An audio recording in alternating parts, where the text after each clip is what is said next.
de Panamá ya dejó de ser la última soda del desierto.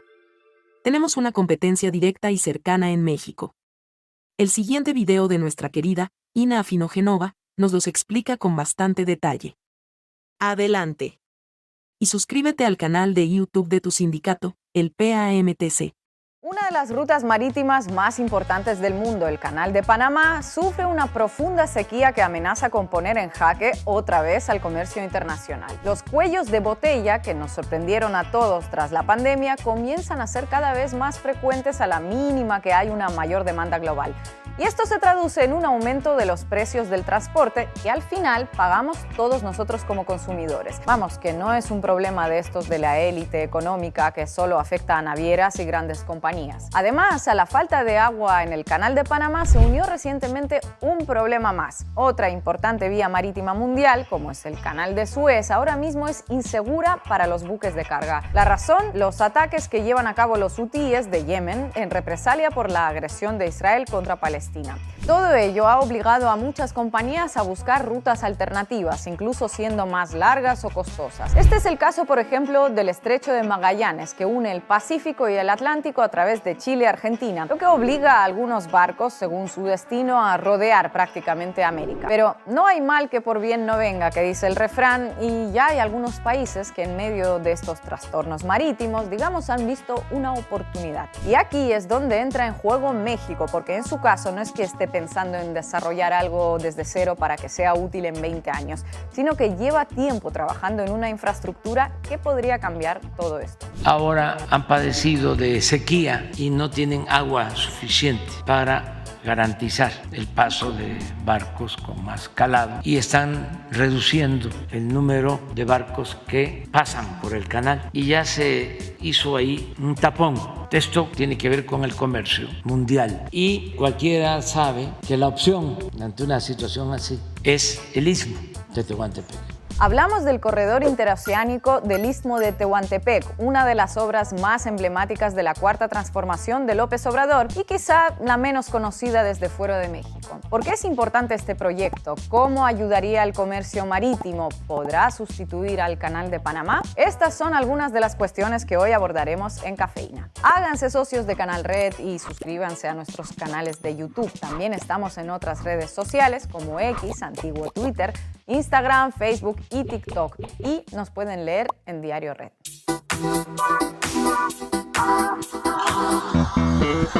La idea de un corredor interoceánico a través del Istmo de Tehuantepec no es para nada nueva. Ya en los tiempos de la conquista, Hernán Cortés imaginó esta vía terrestre para conectar los océanos Pacífico y Atlántico. La idea se concretó con el general Porfirio Díaz, que a principios del siglo pasado inauguró el ferrocarril. En aquella época se calcula que unos 60 trenes diarios hacían la ruta de costa a costa. Sin embargo, unos años más tarde, la apertura precisamente del Canal de Panamá hizo que el proyecto quedara en el olvido. Y así permaneció durante más de 100 años hasta que López Obrador asumió la presidencia. En unos días, el mandatario mexicano inaugurará la principal línea férrea del corredor interoceánico que une los puertos de Salina Cruz, en Oaxaca, y Coatzacoalcos, en Veracruz. Para ello, se han rehabilitado y reformado las antiguas vías de ferrocarril. Aunque este servicio permitirá el transporte de pasajeros entre esos dos estados, lo que realmente ha despertado el interés por esta infraestructura es su capacidad para mover mercancías. Las operaciones de carga ya comenzaron hace unos meses, pero será a lo largo de 2024 cuando, según el gobierno, todo se vaya consolidando. El funcionamiento es muy sencillo. Los buques de carga atracarán en el puerto de Salina Cruz o en el de Coatzacoalcos. Allí descargarán sus mercancías para transportarlas en tren hasta el otro lado, donde continuarán su viaje en barco. En total, 308 kilómetros de vía férrea que se harán en unas 6 horas. Eso sí, habría que sumar los tiempos de carga y descarga en ambos puertos. Por ponerlo en contexto, un buque tarda de media entre 8 y 10 horas en recorrer los poco más de 80 kilómetros del Canal de Panamá. Además, esa ruta de ferrocarril contará con una decena de polos industriales para que las compañías, tanto nacionales como extranjeras, se instalen en la zona. Entre los sectores que el gobierno mexicano va a licitar para usar esos parques están el de la eléctrica, electrónica, semiconductores, automotriz, metales o petroquímica. La idea es que puedan transformar las materias primas en productos finales para la distribución. La vía entre Oaxaca y Veracruz no es la única que tendrá el corredor interoceánico. 2 líneas férreas adicionales para el transporte de mercancías conectarán esa ruta principal con importantes infraestructuras como los puertos de Chiapas y Dos Bocas o el Tren Maya, otra de las obras insignia de López Obrador. En total hablamos de 1,200 kilómetros de vías a través de diferentes rutas en 4 estados mexicanos del sur y sureste, que son además de los más pobres del país. Suena muy bien, todo hay que decirlo, pero habrá que ver en qué se materializa finalmente el proyecto, sobre todo en las poblaciones cercanas, porque al final serán las beneficiadas o perjudicadas por este macroproyecto. Mientras muchos aplauden la llegada del corredor interoceánico por los puestos de trabajo y el desarrollo económico que puede generar, algunos temen el impacto social y ambiental que pueda dejar la obra. A los desalojos de viviendas y terrenos para la construcción, algo que por otro lado es habitual en este tipo de infraestructuras, se une el miedo a grupos del crimen organizado y el aprovechamiento que puedan hacer de todo esto. De momento, las cifras que manejan las autoridades mexicanas son bastante esperanzadoras. Prevén que el PIB nacional suba en promedio entre 3 y 5 puntos cuando la obra esté a pleno rendimiento. En las comunidades cercanas el impacto será todavía mayor. De hecho, la obra ya está dando sus frutos. En el primer semestre de este año, según el INEGI, el desarrollo del sur-sureste en lo económico es de, en promedio, 6%. Y en el norte, 3, 2.8 y 5.6, pero es exactamente el doble. Eso nunca se había visto.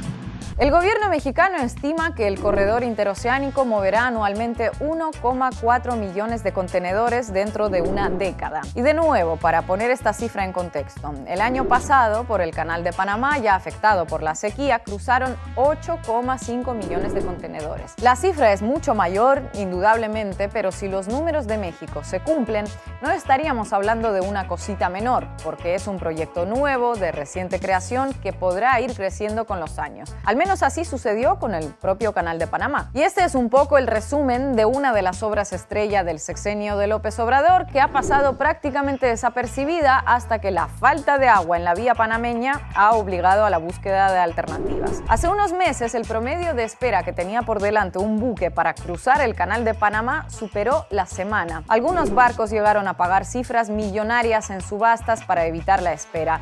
Y ya saben lo que eso significa: mercancías más caras a pagar en destino. La situación llevó al gobierno panameño a imponer restricciones inéditas al tráfico marítimo, limitando el uso del canal a 31 barcos al día.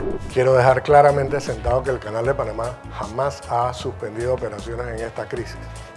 Así que nosotros nos mantenemos como una vía operativa permanente dentro de ciertas limitaciones, pero seguimos operando el Canal de Panamá de forma regular. Las autoridades panameñas esperan que la construcción de un nuevo embalse devuelva al canal las aguas que necesita, pero esto no se hace de un día para otro ni tampoco garantiza que se solucione de fondo el problema. Las sequías extremas serán cada vez más recurrentes en el planeta. Eso sí, tampoco consideran que un proyecto como el mexicano represente ningún tipo de amenaza. Pasemos este Rubicón, tengamos algún mayor grado de certeza de la disponibilidad de agua, y no hay forma de que el Canal de Panamá, desde el punto de vista de valor económico, puedan competir con él. Ningún proyecto que tenga que comenzar de cero, aunque sea un proyecto parcialmente iniciado. Es extraordinariamente complicado. Hay que tener en cuenta que por el Canal de Panamá pasa alrededor del 6% del comercio mundial y el 40% de los contenedores de Estados Unidos, lo que se traduce en más de 14,000 barcos haciendo esa ruta al año para trasladar mercancías a unos 170 países, es decir, prácticamente a todo el mundo. Con todo esto, la pregunta que surge ahora mismo es inevitable. ¿Sustituirá el corredor interoceánico al histórico Canal de Panamá? De momento, al menos en el corto y medio plazo, no. Todo apunta a que son dos infraestructuras que se complementarán y que además se necesitan mutuamente. Imagínense, un barco llega al Canal de Panamá y se encuentra con que tiene 10 días de espera por delante para transitar la vía. Tiene que decidir pagar una millonaria suma para saltarse la cola, escoger una ruta más larga o moverse un poquito al norte y tomar el corredor interoceánico.